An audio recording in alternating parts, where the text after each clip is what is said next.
Yes, students. Today we are going to discuss our topic sex determination.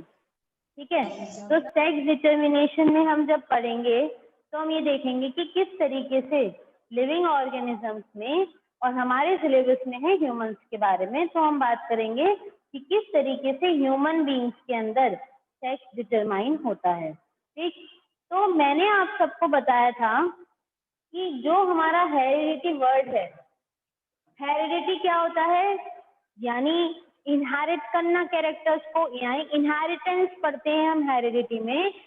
The transmission of characters from parents to progeny, उसको हम heredity कहते हैं और इसी inheritance कहते हैं। तो इसी के अंदर आपकी दो टर्म्स आ गई थी, इनहेरिटेंस एंड वेरिएशन।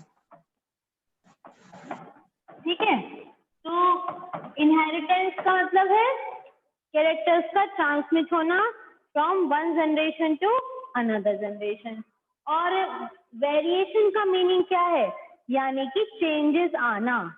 क्या वेरिएशन, क्या चेंजेस आ रहे हैं जब सेक्सुअल रिप्रोडक्शन होता है। ठीक है, और चेंजेस केवल सेक्सुअल रिप्रोडक्शन से ही आते हैं।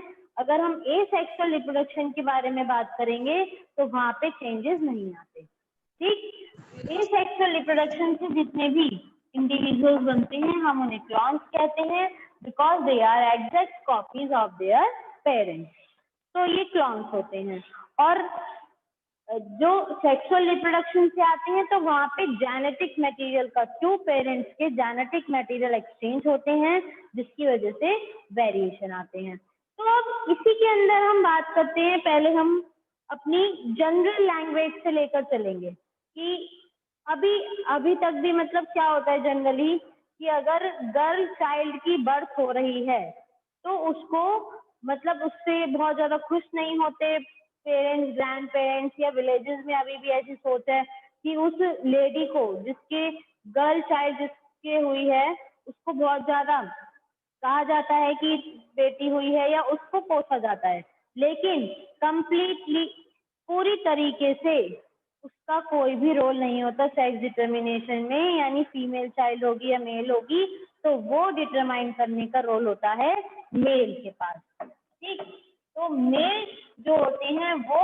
उनका रोल होता है सेक्स डिटर्मिनेशन में। अब इसका रीजन क्या है, हम जो ह्यूमन बीइंग्स होते हैं हम भी किसके बने हुए हैं, हमारी अंदर क्रोमोसोम्स हैं, and we have 23 pair of chromosomes, from which 22 pair are autosomes and one is sex chromosome. ठीक, तो ये जो ऑटोजोम्स की बात करी हमने, ऑटो मीन्स जो सिमिलर होते हैं, सारे एक जैसे आपस में होते हैं, सेल्स जो उनका चलता है आगे की जनरेशन में वो एक जैसे चलते हैं। तो ऑटोजोम्स जो होते हैं वो मेल और फीमेल दोनों में ही एक जैसे होते हैं, सिमिलर होते हैं। लेकिन अगर हम सेक्स क्रोमोसोम की बात करते हैं तो sex chromosomes are different in male and female, and due to which male and female sex is decided. तो जो ये XX क्रोमोसोम्स होते हैं ये होते हैं XX एंड XY। तो XX represents female and XY represents female. ठीक है, तो यहाँ हमने देखा कि XX रिप्रेजेंट कर रहे फीमेल को, और हमने अभी तक डिस्कस किया था कि किस तरीके से ग्रेगर जॉन मेंडल ने पुनेट स्क्वायर मेथड के थ्रू या फिर एलिलीज को अलग करके, तो एलील्स के बिहाफ पे उन्होंने क्रॉसिंग की थी। तो उसी क्रॉसिंग को हम सेक्स डिटर्मिनेशन में अप्लाई करेंगे और हम देखेंगे कि जब हमने दो पेरेंट लिए, एक तो मेल का और फीमेल का, जो एलील्स थे उनको हमने XY और XX यहाँ पे रिप्रेजेंट कर लिया। XY represents male while XX represents female। ठीक, तो ये साइन होते हैं। सर्कल के ऊपर एरो जो होता है वो मेल को रिप्रेजेंट करता है और सर्कल के नीचे एडिशन प्लस का साइन है तो वो फीमेल को रिप्रेजेंट कर रहा है। तो इधर फीमेल एलील्स लिख लिए, इधर हमने मेल एलील्स लिख लिए। फिर हम इनकी क्रॉसिंग करते हैं। क्रॉसिंग में आपको दोनों मेथड से बताऊंगी, आप ध्यान से देखेंगे। कि हमारे पास एक फीमेल पेरेंट है, एक मेल पेरेंट है।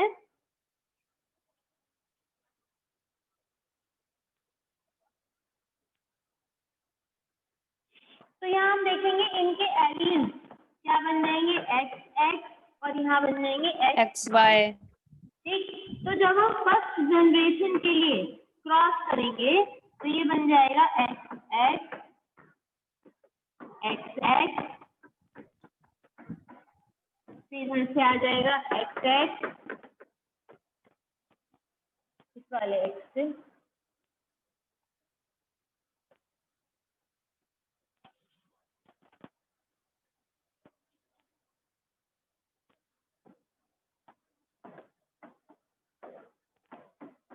XY,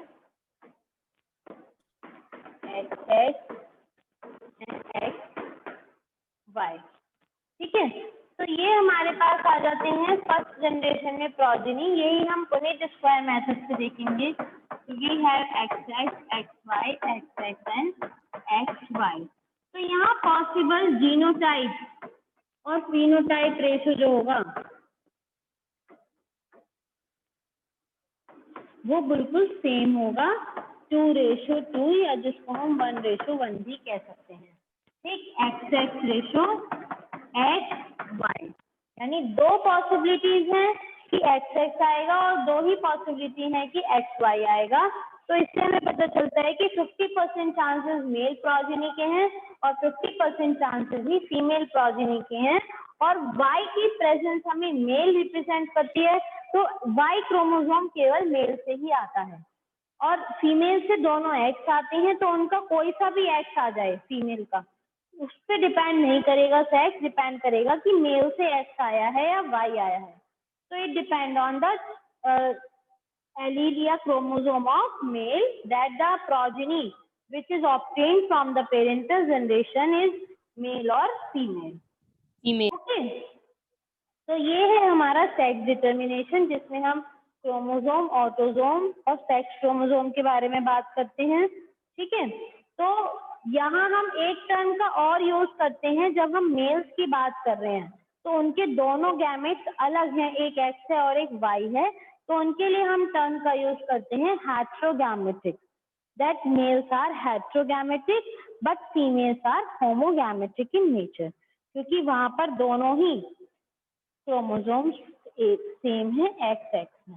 ठीक, इसी तरीके से अगर हम बात करते हैं ड्रोसोफिला मेलानोगास्टर में, तो वहां पर भी क्या होती है, जैसे XX XY मैकेनिज्म मेल्स की होती है, ह्यूमंस की होती है सेक्स डिटरमाइन करने की, उसी तरीके से ड्रोसोफिला मेलानोगास्टर की भी सिमिलर होती है, XX XY मैकेनिज्म एग्जिस्ट करती है। ठीक है, लेकिन अगर हम ग्रास होपर और कुछ और इंसेक्ट्स की बात करते हैं तो वहां पे मेल्स के पास XO टाइप का जीनोटाइप मिलेगा आपको। ठीक है, उनका जो एलील होगा वो होगा XO, और फीमेल की अगर हम बात करते हैं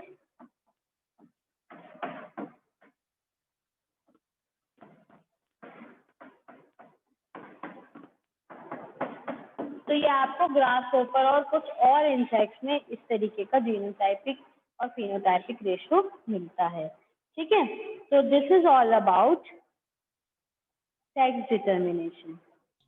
बेटा ऑटोसोम्स क्या होते हैं? An autosome is any of the numbered chromosome as opposed to the sex chromosome. ठीक है, एक कोई भी नंबर्ड क्रोमोसोम होगा और वो सेक्स क्रोमोसोम से अलग होता है। Humans have 22 pair of autosomes and 1 pair of sex chromosomes. So autosomes are numbered roughly in relation to their sizes. यानी हमने इनकी नंबरिंग जो है वो अकॉर्डिंगली रफली निकाली है कि वो 22 ऑटोसोम्स होते हैं उनके साइज के बिहाफ पे, यानी सारे ऑटोसोम्स का साइज अलग होगा, कुछ ऑटोसोम्स बड़े होंगे, छोटे होंगे, तो उनकी लेंथ जो होगी, हाइट जो होगी वो वेरिएबल होगी। तो उसके बिहाफ पे हमने 22 ऑटोसोम्स बताए हैं, कवर हुए हैं यानी कि, और हमारे पास जो ऑटोसोम्स होते हैं मेल और फीमेल में दोनों ही सेम होते हैं। ठीक है, और बताइए।